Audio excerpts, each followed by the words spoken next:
And we're back. Back to Wellboy. I forget his name, so I'm gonna call him Wellboy from now on. Yeah, I've been really... Dude, it's funny because I've been, like, talking about this game to, like, my coworkers and stuff. Well, one of them. The only one that, like, plays visual novels. Man, I cannot remember any of these characters' names. I cannot. I don't know why. I remember Yo and Fuminori, but then again, I just played it and got refreshed. So I forgot this guy's name.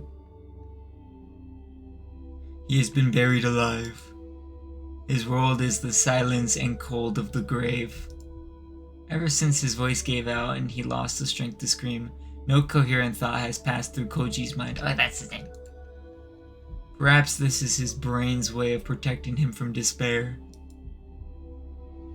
Instead, he dreams. Images flash before his eyes, random, unconnected scenes from his 20 years of life. Not all are of happy times. There are sad, painful memories as well. But even these are pleasantly warm compared to the death that is now encroaching upon him. His dreams of mountains. His older brother once took him hunting for insects when he was a child.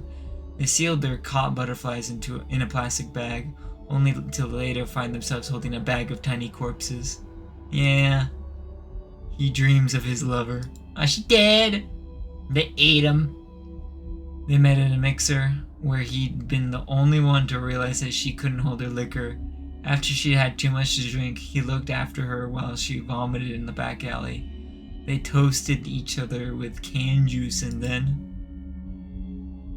He dreams that he is diving into a black sea. When he reaches the bottom, he looks up to see the moon shining through the surface of the water. As he gazes up at the circle of light, entranced by its roundness and brilliance, the distant rumbling of an engine reaches his ears. Oh, something still conscious within him tells him that his dream is wrong. Oh, my brain isn't working. Oh, is he gonna be found? Have I ever gone diving at night before? Dots begin to connect in his mind, forming a barrier to separate his dreams from reality. What is bothering him? Of course, the sound. The engine noises gradually fades to a low idling, then abruptly gives way to silence, followed by the sound of a door opening and closing. This isn't a dream. These sounds are real. Understanding comes like a sudden blow. This isn't the bottom of the sea, and that circle of light isn't the moon. It's the mouth of the well.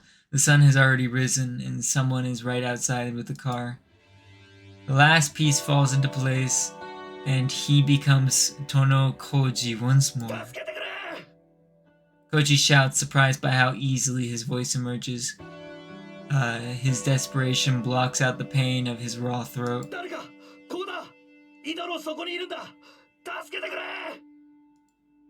He keeps screaming with all of his might. Soon the echoes in the cramped well become deafening, and he is no longer certain if his screams have meaning or if he's just howling wordlessly. Nevertheless, he continues. His only desire is to be heard, lest he die forgotten at the bottom of this well. Koji's wait is not long, but even a minute feels like an eternity on the edge of despair. Soon the circle of light above him is partially eclipsed by the silhouette of a person staring down into the well. Huh? A woman's voice. Koji has heard it somewhere before, but for some reason cannot remember to whom it belongs. Huh? The silhouette vanishes, restoring the light to a perfect circle. Fear of being left alone again threatens to send Koji into a panic, but his reason has recovered enough to resist. She says she's going to get me out. I haven't been abandoned. Oh, is it the doctor? That's what I was going to say, but I was reading. Let's see. While waiting, he gingerly tests his body, which he had forgotten all about until now. His joints ache, and his fingers and toes are numb. But though exhausted, he's still in one piece. After some time, the silhouette reappears at the top of the well.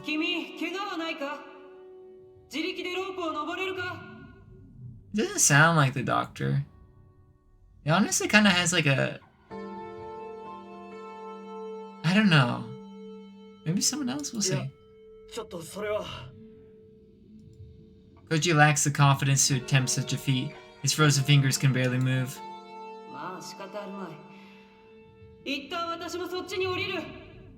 Okay. After a brief pause, the owner of the voice tosses a knotted climbing rope into the well. He grabs the rope as soon as it reaches him. The rough threads bite into his palm, and relief nearly overwhelms him at the sensation. This is really happening. He's really safe. Now that he's free from despair, questions leap to the forefront of his mind, first among them.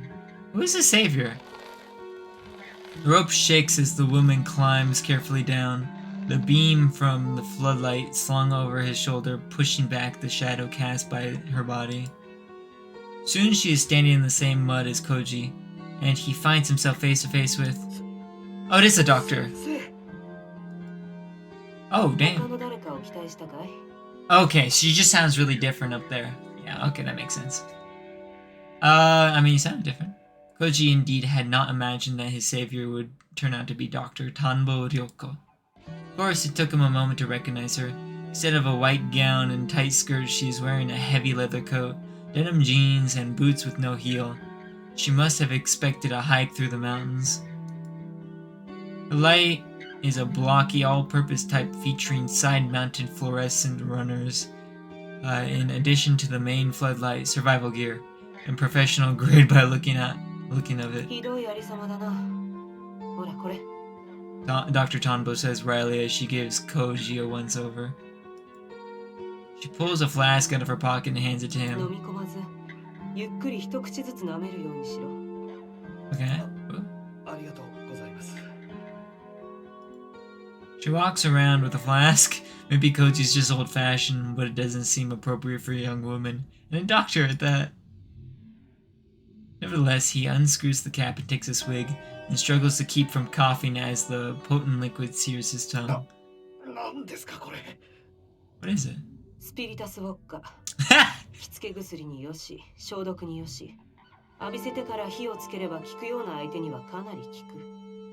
Damn, is she based? Her tone is straightforward and quite serious. Koji can only gape at the doctor, the dark smile on her face doing little to ease his confusion. Is this really Dr. Tanbo? That's a good question. There's no trace of the bookish, mild-mannered woman Koji met at the hospital. Her expression is now set in a hard mask, and her eyes are sharpened and wary. In the darkness at the bottom of the well, it is possible, however, unlikely, that the change in her features is due to the ominous shadows cast by her lamp. It's not so easy, however, to explain the change in her demeanor. She's just being based now.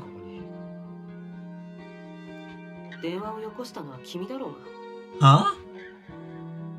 Oh yeah, he did! Ryoko replies brusquely, glaring at Koji like an annoyed professor. How'd you find him?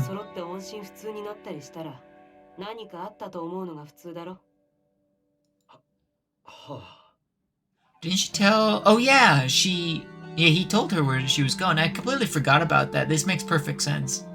It's been a couple days, that's why. Koji still doesn't understand why she acted so quickly, but it's a different part of what she's just said that seizes his attention. Heh.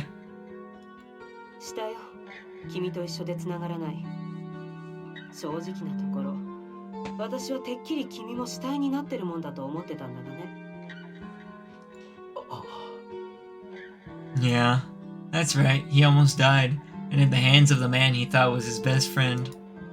Anger and frustration well up inside of him. He can't forgive Fuminori's betrayal, nor can he forgive himself for his foolishness.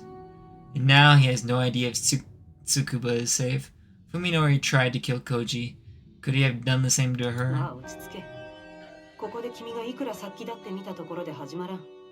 Ryoko says irritably, turning away to examine the inside of the well. 警察には届けてくれたんですか？ Koji says to her back. 警察だと She's just like, what the fuck are the police supposed to do about this bullshit? Still engrossed by her examination of the walls, Ryoko laughs scornfully at the idea. そうか。君はまだそういう形で蹴りがつけられるものだと思っているわけか。どういう意味です？ Annoyed by her condescending attitude, Koji is about to demand answers when she cuts him off with a gesture and shines her light at the corner of the well. こいつには気づかなかったのか？は？ In the light of the lamp, Koji sees that some of the stones are different shade than the rest of the wall. This must be what Ryoko is looking for. 気づきませんでした。ずっと真っ暗だったんで。Ryoko's gaze moves slowly along the wall, finally coming to rest on a gap between two of the stones. The hole is just wide enough for an adult to reach into open-handed. 君、いいところに落ちてくれたよ。 How convenient! ひょうたんから困ってやつか。 Ryoko says with a grim smile. She wastes no time thrusting her hand into the opening. After she feels around for a few seconds, Koji hears the thunk of something solid coming together behind the wall. 先生、 Ah, the secret passage in the well. Ryoko pulls her hand out and gives the different colored stones a gentle push. With the rumble of weights shifting, the stones slide smoothly back into the wall. こういう仕掛けか。やられたよ。前に来た時は気づきもしなかった。 Oh jeez. 前にも来た。 Koji wants answers, but Ryoko ignores him and peers into the opening. In the beam of her floodlight, Koji can see a concrete tunnel leading into the mountain. 私は先に進むが、 What? 殿君、君はここに残ることを勧める。 Her warning is utterly devoid of warmth. Considering his options, Koji looks from the tunnel to the rope and back again. He's practically sweating now, thanks to the 190 proof vodka. That's not vodka anymore if it's 190. What the fuck? That's 90. It's just rubbing alcohol. He just drank, but although his feeling has returned to his fingers, he still doesn't have the strength to climb. That said, the thought of being alone in the well again makes him shiver. 一緒に行きます。連れてってください。まあ好きにしろ。 Ryoko steps into the tunnel without looking back, and Koji doesn't hesitate to follow. 前にお会いした時と随分雰囲気が違いますね。Koji says sarcastically, following Ryoko as she moves cautiously down the tunnel with her light leading the way. ここは病院じゃない。君は患者じゃない。営業スマイルが必要だ。 Damn.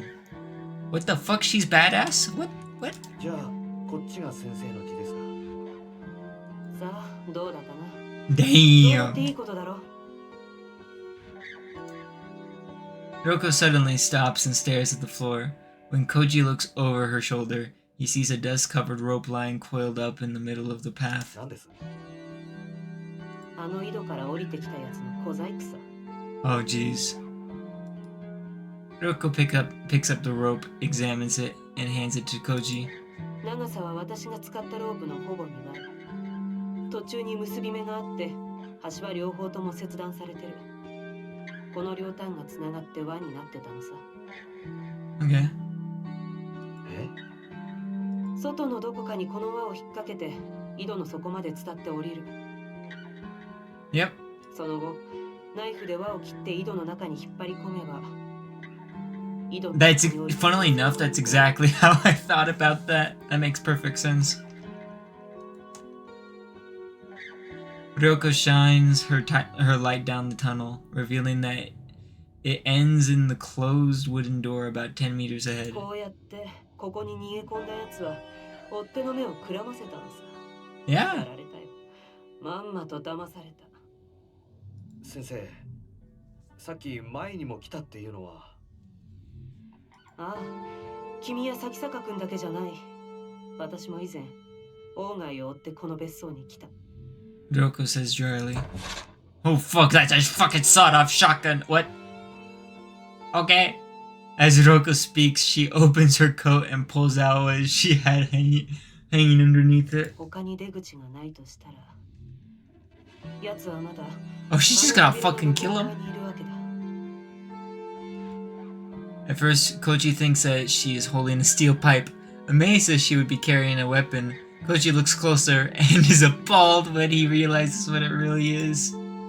A gun. And not one of those sleek handguns that he's seen in the movies, but a double-barrel shotgun. A sawed-off one, too.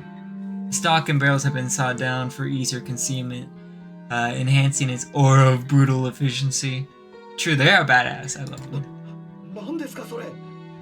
A gun. ショットガン 12 gauge. 12番口径 Yep. Ryoko replies blandly, as though naming a brand of cigarettes. It's not the brand though. It's just the type of. If she was like mentions the brand, that'd be funnier. I actually don't really know. I mean, I know gun brands, but I don't know if shotguns are specific or if they're just all kind of the same brand.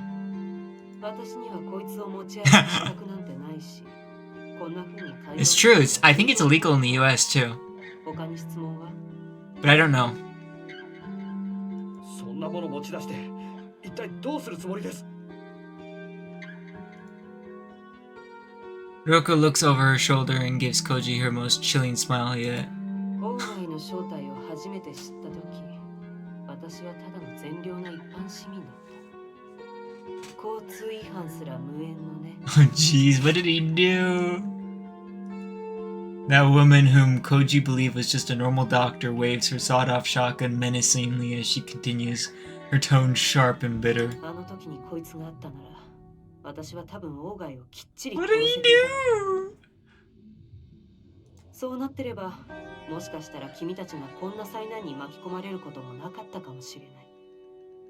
その点は申し訳ないと思ってるよ。ああ。 Yeah, my reaction exactly. Ah, okay. Koji listens in silence, helpless to do anything but watch as understanding moves farther and farther out of his grasp. だか Oh ら jeez. これから私がやることは一切合切。君とその友達が足を突っ込んでる泥沼のありさまを終わらせてやるための手続きだ。その辺をよく理解して余計な口は突っ込まないこと。いいね。 Koji can only nod weakly in response. With the light in her left hand and the shotgun in her right, Ryoko walks up to the door and takes a deep breath. Then she kicks the door open, putting her full weight behind the blow. Oh. With a disappointingly feeble sound, the door breaks off of its hinges and falls into the room. Dust billows like white smoke in the beam of Ryoko's light. The room is large, at least 35 meters square. The tile floor is set with drainage grates, and there's no mistaking the operating table sitting in the middle of the room. Cabinets full of enamelware and drugs line one side of the space, and against the opposite... What the hell is this music? Opposite walls stand a writing desk and bookshelves. Those things Koji recognizes. The mysterious objects cluttered the tables and shelves, however, are beyond his comprehension. Mirrors delicately engraved with complex patterns, grotesque statues and masks that must have been left by a race of savages, tapestries woven in nauseating arrays of color, a crystal ball the size of an infant's head. Oh, this music's kind of banger. Menacing. Any would fetch a hefty price at an antique store, if not for the one thing they all have in common. Every last piece is so loathsome and foul that Koji feels sick just looking at it. It's as though each was designed for the sole sinister purpose of immortalizing its creator's hatred of the world. Rare-looking books of the sort that he found in Ogai's home are piled here and there, and on one shelf are stacked some scrolls that look to be made of some kind of sheepskin or papyrus. Whatever it is not paper. Finally, there are indecipherable chalk patterns and symbols filling every available space on the walls. Even the two sliding blackboards are covered in strange, unreadable scribblings. Just looking at them is making Koji dizzy. 見るんじゃない。 Huh? Why? Ryoko snaps at him. いいか、ここから動くな。絶対に何かに触ったりするな。目を引くようなものがあっても。 Why? しちゃいけない。まずいと思ったらすぐに目をそらして自分の靴を見る。わかった。 What the hell's going on? は Ryoko switches her light's fluorescent runners on and sets it on a nearby table where it can illuminate the whole room. She then holsters her shotgun, only to pull out an even more confusing set of tools. A digital camera and a can of spray paint. She gives the can in her left hand a good shake, switches the camera in her right hand on, and steps up to the blackboard while looking at the camera's side-mounted screen. After recording on one set of symbols, she covers it with a thick layer of paint, then moves on to the next. 先生。レッスン1。妙な図形やラテン語の文章とかは絶対に読むな。 Yeah. 機械の目で記録しておいて、後で注意深く調べればいい。 What the hell? 現物はその場で塗りつぶすか何かして破壊しろ。 Now that she mentions it, Koji realizes that she's only looking at the screen of her camera, even then only in short glimpses, and never directly at any of the drawings. He understands what she's saying, but it doesn't make any sense. 一体どういう。ここまで深入りしたんなら工学のために黙って聞いておけ。あと水晶球とか鏡の類も危ない。下手に壊すとやぶへりになったりするから。とりあえず布でもかぶせるか研究を見せて封印しろ。 Koji begins to fear that this doctor might be even crazier than Fuminori. Despite the burst of energy he received from the vodka, Koji is still exhausted from his night in the well. The fear is affecting his body, making him dizzy and nauseous. Soon the walls are covered in black paint and the stale air is thick with the smell of turpentine. とりあえずこんなところか。 I love that smell. What? Ryoko says with relief, then tosses the empty can aside and puts away her video camera. オーガイって人はどうなったんですか。 Koji asks, supporting himself against a nearby table. ああ、そこにいたよ。 Huh? Without stopping her examination of the papers on the writing table, Ryoko points nonchalantly to a Chinese-style screen standing in one corner of the room. He was there, her clinical choice of the tense making her meaning instantly obvious. Huh? The urge to see for himself is irresistible. Koji staggers across the room to the screen, taking the utmost care not to look at the scaly octopus thing that's painted on it. Behind the screen is a large, easy chair. Although he's never met the man before, Koji is fairly certain that the person sitting in it is Dr. Ogai Masahiko. Oh, Ogai's corpse must have shrunk significantly while drying in this sealed chamber. The body is barely the size of a child's, with only the business suit hanging from the bones, offering any hint of Ogai's former stature. His empty eye sockets and wide-open jaw are filled with darkness. The same darkness has surrounded Koji at the bottom of the well. Compared to those gaping voids, the tiny hole in Ogai's right temple is almost demure. The revolver that he presumably used to kill himself is still clenched in his dangling right hand. It looks like a child's toy compared to Ryoko's shotgun. Ryoko must have noticed Ogai's corpse while she was spray painting the walls. And still she kept working without batting an eyelash. Impressive, though not exactly surprising after what he's been through. It's getting difficult to remember the last time he spoke to someone sane. But if not for her, Koji reminds himself with a bitter smirk, he would have ended up joining this mummified corpse here. and no one would ever have found him. Koji's vision suddenly dims. He pushes himself too hard, and the spirited vodka can't help him anymore. He collapses to the floor, unable to hang on to his slipping consciousness, and the last thing he sees are Dr. Ogai's gaping eye sockets staring at him. Huh. When he wakes, Koji finds himself lying on something dry and soft. A bed is a bed, he thinks to himself, even when it smells of mold and dust, and especially after sleeping in cold mud all night. There are no lights hanging from the ceiling, but the soft, warm light of a lamp fills the room. Simple furnishings, non-existent decor. Koji realizes that he's in Ogai's cabin, in the bedroom that he searched before Fuminori pushed him into the well. She has a sandwich.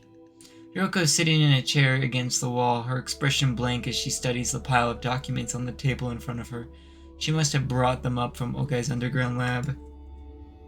She turns a page, then takes a bite from the sandwich in her free hand. Ooh, I'm actually hungry too. Without looking up from the files, she gestures toward the convenience store bag sitting on the nightstand.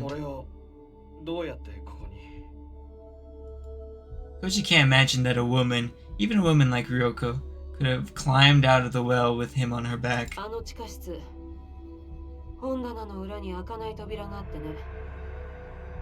Oh.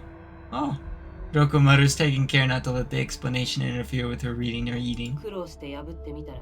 別荘のボイラー室に出た。反対側は薄くモルタルを塗って隠してあったんだな。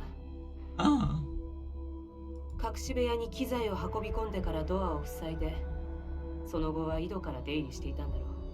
周到なもんだ。Actually, yeah.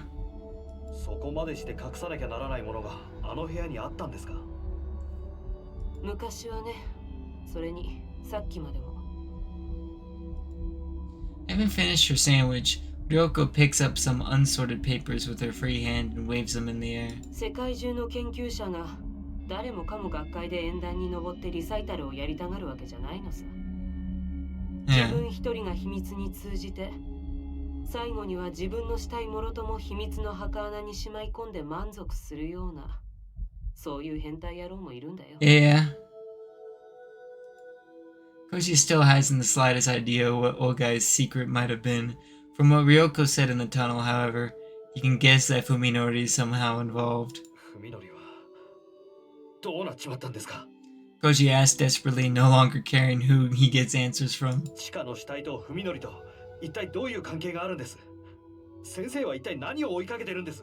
really explain, I want to know too. Oh, okay, fair enough. Ryoko replies coldly, as though Koji's concerns are none of hers. 私が崎坂君から聞いたところによると、彼は王外の親族から調査を頼まれているという話だった。Yeah. ええ。それは俺も聞いてます。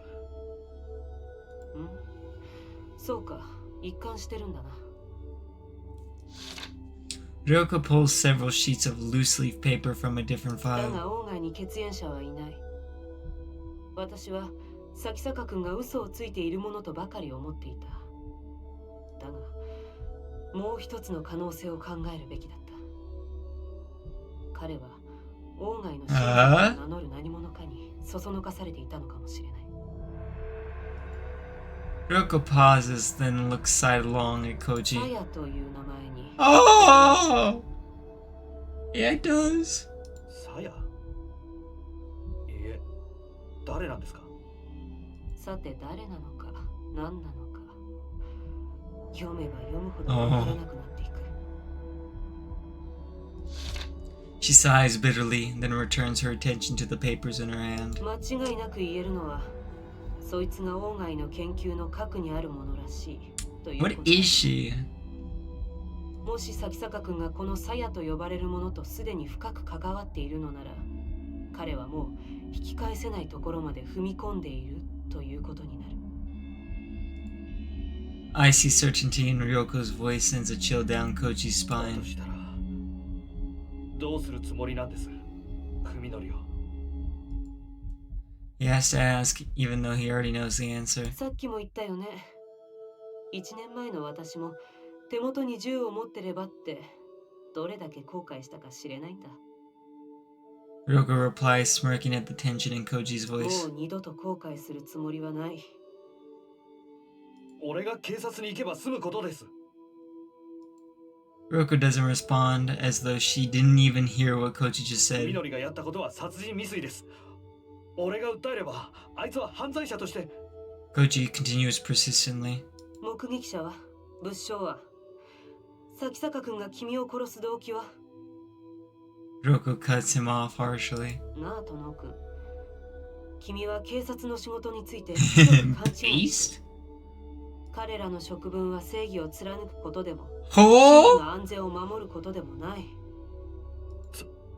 そんな。不条理な物事について、きちんと条理に沿った体裁を整える。